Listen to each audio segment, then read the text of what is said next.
This is Indian Country Today. Esquili, Gati'e, thank you for joining us. I'm Patty Tholohungva. Here are the headlines for Monday, November 16th. Tribal leaders are alarmed as the Indian Health Service shuts down key services at a New Mexico hospital. The Acoma-Canancito Laguna Service Unit in Acoma is about 60 miles west of Albuquerque. The Pueblo of Acoma says the unit will no longer offer emergency room and inpatient services for non-COVID-19 patients. This despite a current spike in COVID-19 cases in the Pueblo. In early November, there were 100 new cases, according to the tribe. Acoma Governor Brian Vayo calls the shutdown a complete abandonment by Indian Health Service during this global pandemic. He says the move by IHS is, quote, underhanded, saying they did not have any meaningful consultation with the Pueblo and failed to adequately inform Congress, which he says is a federal requirement. The Chippewa Cree are calling for greater scrutiny of Montana police following the death of their citizen, Cole Stump. It's been 30 days since law enforcement opened fire on Stump after witnesses say he shot at Billings, Montana police. Stump was killed in the gunfire. Chippewa Cree Tribal Chairman Harlan Baker says Native Americans are killed in police encounters at an alarming rate. A study of hate crimes and police violence against Native Americans there found they are 3 times more likely than Anglo-Americans to be killed by police. The chairman's letter was addressed to outgoing Montana Attorney General Tim Fox. The letter calls for a federal-level investigation into the Billings Police Department. In a power move, the Mi'kmaq in Canada are buying the seafood company they used to work for. This summer, the Mi'kmaq endured attacks by commercial fishermen for exercising their treaty fishing rights. Mi'kmaq leaders reached an agreement to buy Clearwater Seafoods in a deal worth more than $600 million. This is the single largest investment in the seafood industry by any Indigenous group in Canada. The First Nations partnered with Premium Brands Holdings Corporation for 50% ownership of the company, and they expect to hold Clearwater's Canadian fishing license within a fully Mi'kmaq-owned partnership. The Mi'kmaq have fished in the Atlantic for 13,000 years. They faced increased harassment and violence in September when they launched their own lobster fishery, exercising their treaty rights. Commercial fishermen in the area rammed into their boats, cut their traps, and destroyed their catch. It reached a fever pitch in October when the lobster pound the Mi'kmaq rented was set on fire. Clearwater is one of the largest seafood companies in North America. Tribes in Michigan are backing the governor's plan to shut down an oil pipeline. It runs beneath a channel that links 2 of the Great Lakes. Gretchen Whitmer's office notified the Canadian company, Enbridge, that it is revoking an easement granted in 1953. That easement was set to extend a 4-mile section of the pipeline through the Straits of Mackinac. The revocation will take effect within 180 days, at which point the flow of oil must stop. The United Tribes of Michigan released a statement in support of the governor's efforts. They say they are thankful for the governor's initiative and believe this action is long overdue. And in Minnesota, agencies are granting environmental permits for a proposed oil pipeline across northern Minnesota. These approvals are needed for construction to begin on the controversial $2.6 billion project owned by Enbridge. The Minnesota Pollution Control Agency is approving permits dealing with water quality and wetland issues from construction of the 340-mile pipeline. The State Department of Natural Resources is granting several permits, as well as the U.S. Army Corps of Engineers. It still must grant its own environmental permit. Enbridge expects the okay soon. The Red Lake and White Earth Ojibwe tribes have opposed the pipeline. A union official says he anticipates Enbridge will begin construction next month. A virtual teach-in amplifies Native American voices in the fight against racism. Indigenous scholars and community organizers took part in the event hosted by the School of Historical, Philosophical, and Religious Studies at Arizona State University. It was sponsored by the Anti-Racism Committee and held last Friday. Speakers focused on colonialism, borders, and racism in the Southwest. Pima County Recorder-elect Gabrielle Cesaris Kelly shared her experiences. She's from the Tohono O'odham Nation. So we're one of the communities where we didn't cross the border crossed us. Even somebody like me, who can be an elected official, is not immune to the stereotyping that happens and the trauma that is inflicted on our people. The Tohono-O'odham Nation has land in both the U.S. and Mexico. Border patrols have made it difficult for tribal members to travel between their communities. The lack of funding for education and healthcare fuels the struggle as well, she says. Speakers from the Kumeyaay tribe in California say they too struggle with border militarization and the desecration of sacred items. And those are the headlines from Indian Country today for Monday, November 16th. I'm Patty Thalahungva. When we come back, we'll meet the first woman chief elected to lead the Seneca-Cayuga Nation.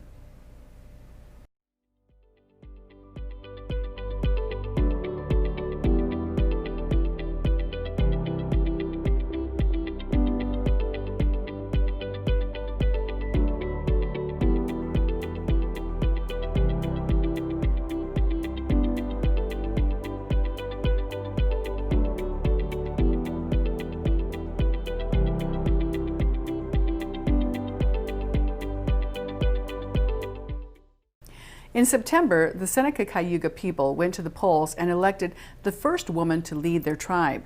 On September 30th, Sarah Channing was sworn into office. Seneca-Cayuga Nation in Oklahoma is one of 3 federally recognized tribes of Seneca people in the U.S. Chief Sarah Channing oversees her tribe, which has around 5,500 citizens. Welcome, Chief Channing. Good afternoon. How are you?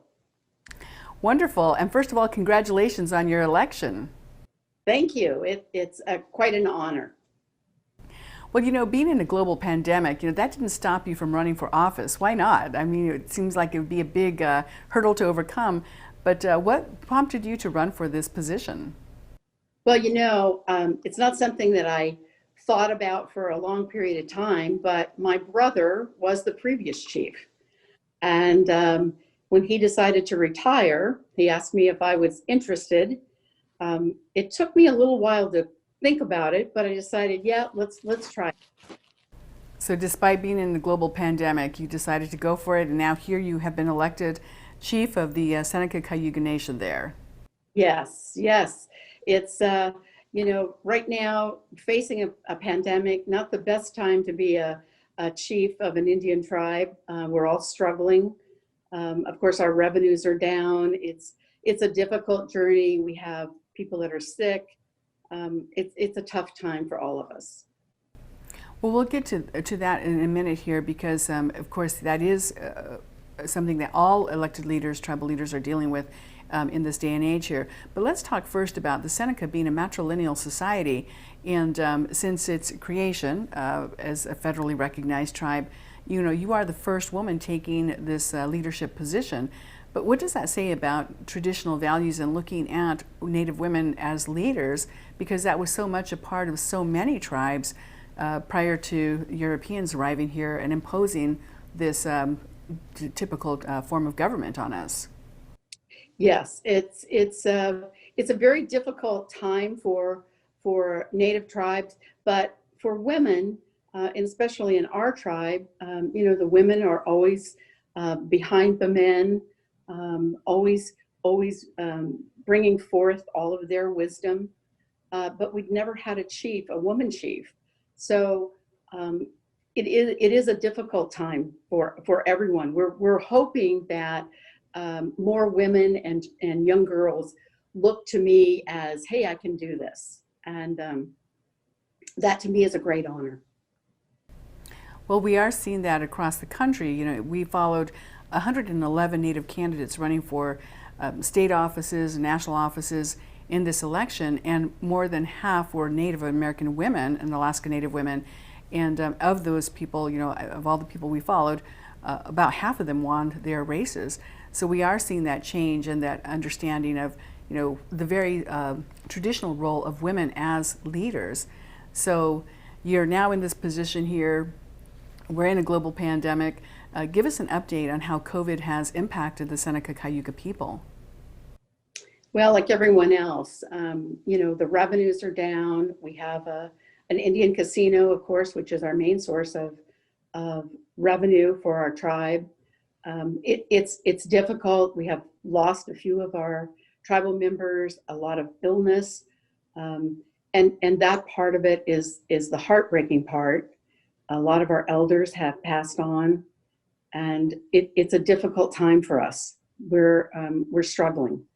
But as with everything we do, it's everybody is coming together, our community is coming together, and we're very proud of our people.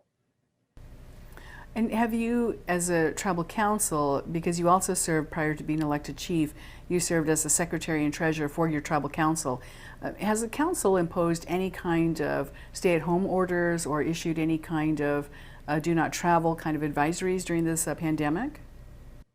We have, our tribal council is not traveling right now. None of our program people are traveling. As you know, most of the conferences have been canceled, any trainings. So we have imposed no travel within the tribal organization. We also have a mask mandate if you're in the public hallways. If you're in your private office, obviously you can take your mask off. And we've been very fortunate that very few of our people have gotten sick within our tribal organization.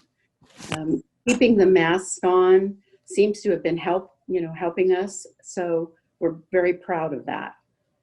Our casino is open, and we've offered two different versions. We have a smoking section where you can come in, you can smoke, you can drink, and you can play games and enjoy yourself. But we also have a section that is non-smoking, and you have to wear a mask. And we've seen that too with tribal casinos reopening. Many of them reopening smoke-free because of the concern about the virus being carried on smoke. And if you're somebody walking around and you don't know you're COVID positive, that can be an issue too. So, and yes, definitely trying to reopen the casinos, because quite often those are, if not the major moneymaker for the tribe, they provide a good portion of the tribal budget. So you've been able to reopen your tribal casino.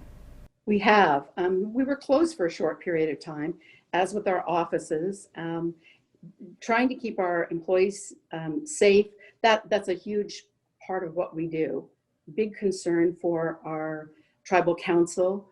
And we want our people to be safe, but we're in a position where we really have to bring in that revenue to help the people that are sick. So it's a bit of a quandary. We're working through it, and I think we've taken the best steps and measures to keep them safe that we can. And talking about safety, what is your message to your people, the Seneca-Cayuga, but also all of Indian country, as we come into the holiday season, where there's just this huge urge to gather together as family members and to celebrate the holidays and just be together. But in this time of a pandemic, what's your message to the people? Oh, that's a hard one, because as Indian people, we all have large families. Everybody wants to get together. Everybody wants to have a wonderful time. And I tell everybody, just be safe and follow the CDC guidelines. We try to do that here. Make sure you're wearing a mask if you're around people that you don't know whether they're safe, and try to keep your events small if you can. As tribal people, that's a hard one. We love to get together and we love to celebrate. So that's what we're striving for. I would tell people, stay strong and stay healthy, and we're going to get through this.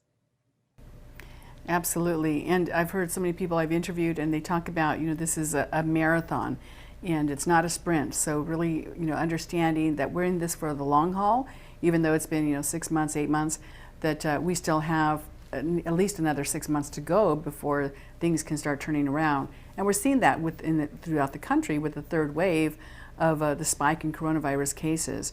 So in all of this scenario, you're going to be leading your people. What are your priorities for the Seneca-Cayuga people in your term? The biggest concern, of course, is keeping our people safe, but we want to make sure that they're well fed and taken care of. Our COVID money has been really very helpful to us. We've been able to reach out and help, especially our elders, and provide some COVID money for them, for all of their needs, and also for our children. We've, a lot of our distance learning and those kinds of things, we've tried to help them with if they need computers or distance equipment to help them through their education. So we're doing our best. We hope that we can get through this quickly, because it's a huge strain financially on our tribe, and on our people and their well-being, their mental ability. I mean, it's such a hard thing to get through.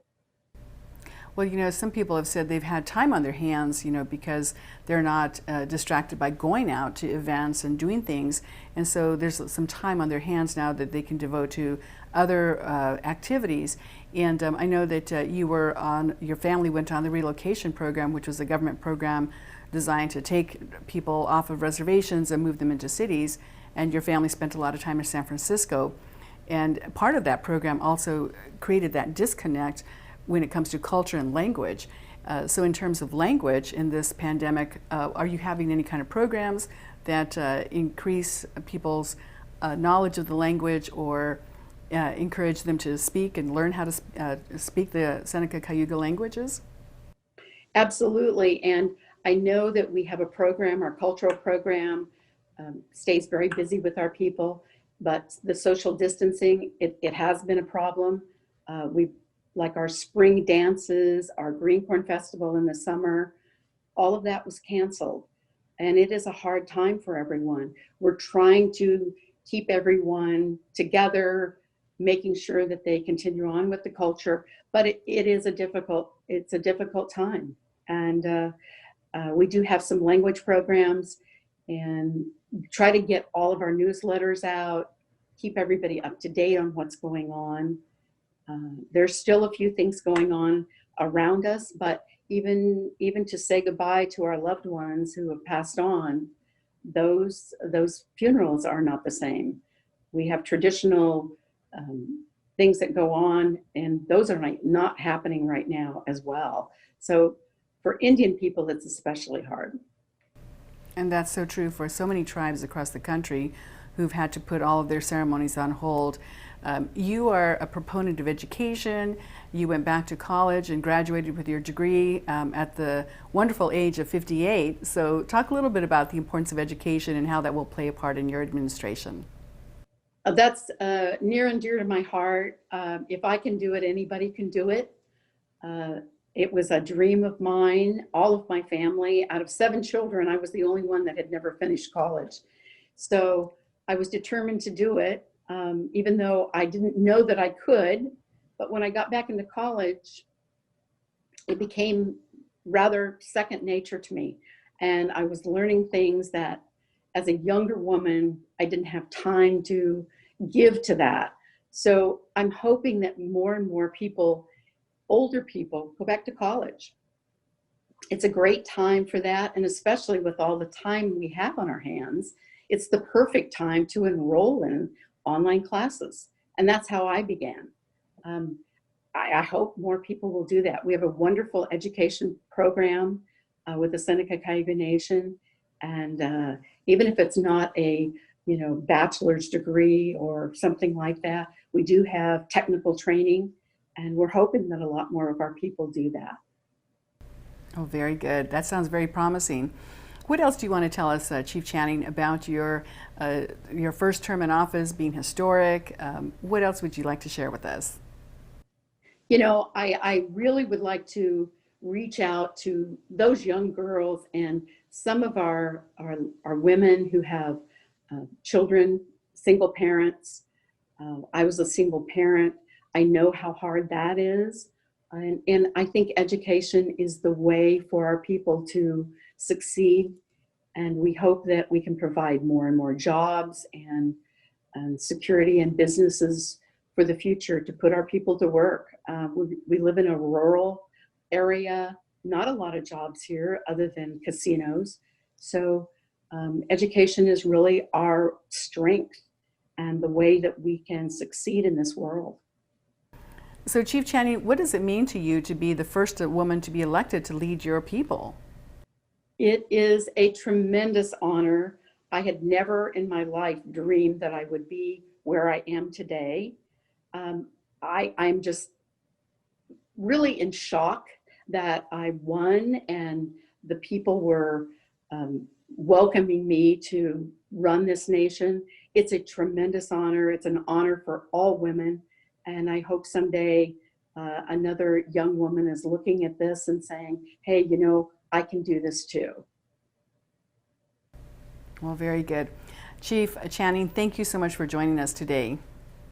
Thank you so much. It's a real pleasure. And we'll be right back.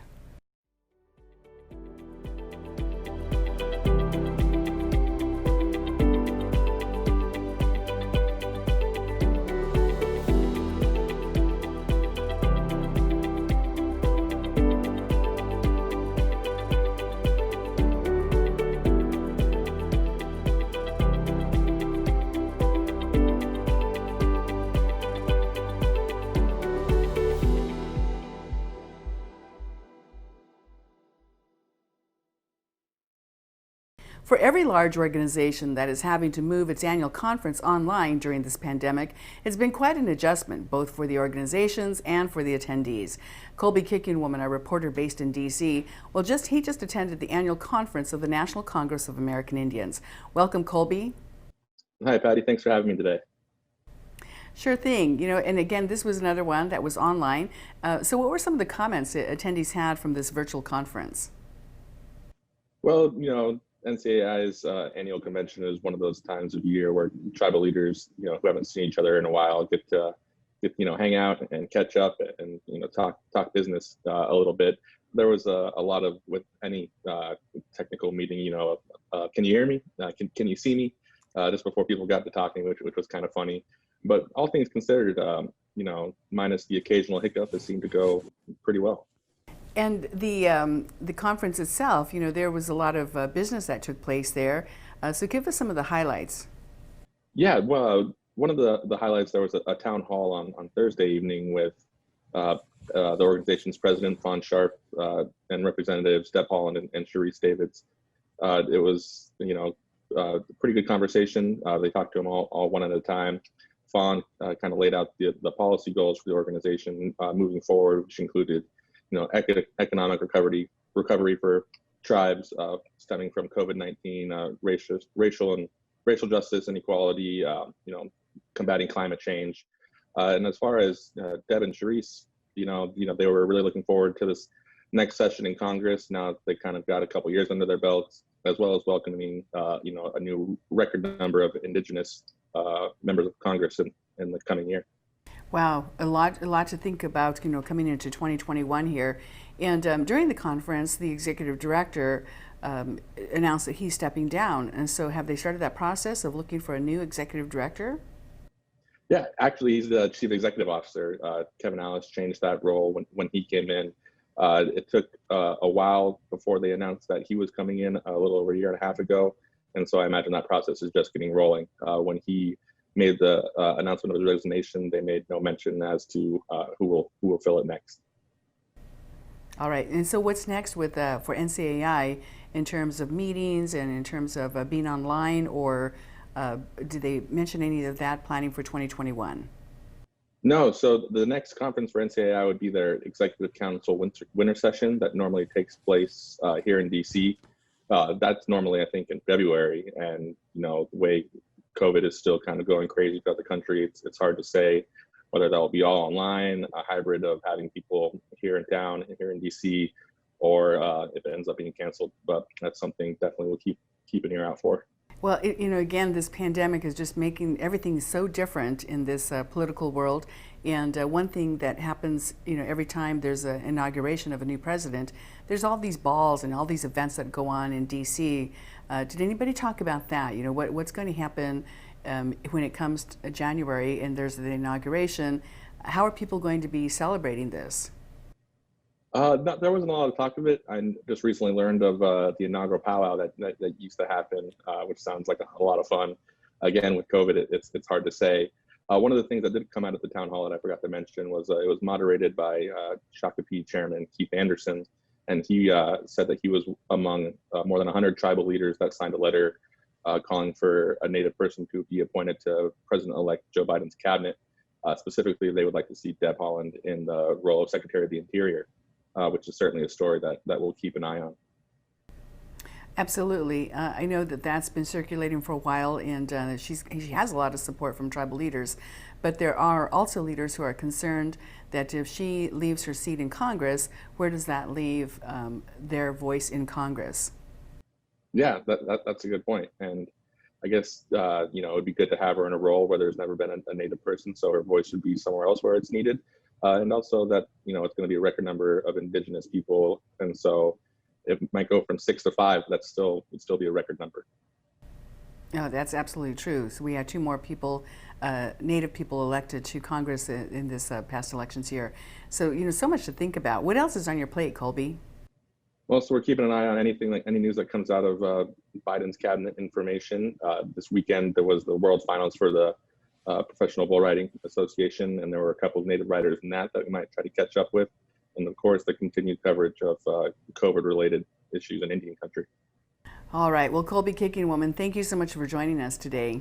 I appreciate it, Patty. Look forward to doing it again soon. Okay, so very good. And thank you for watching. Take care of yourselves. Your life is precious. I'm Patty Thalohungva. Join us again tomorrow. You got to take a stand just because you know you can. Oh, you got to run, you got to run.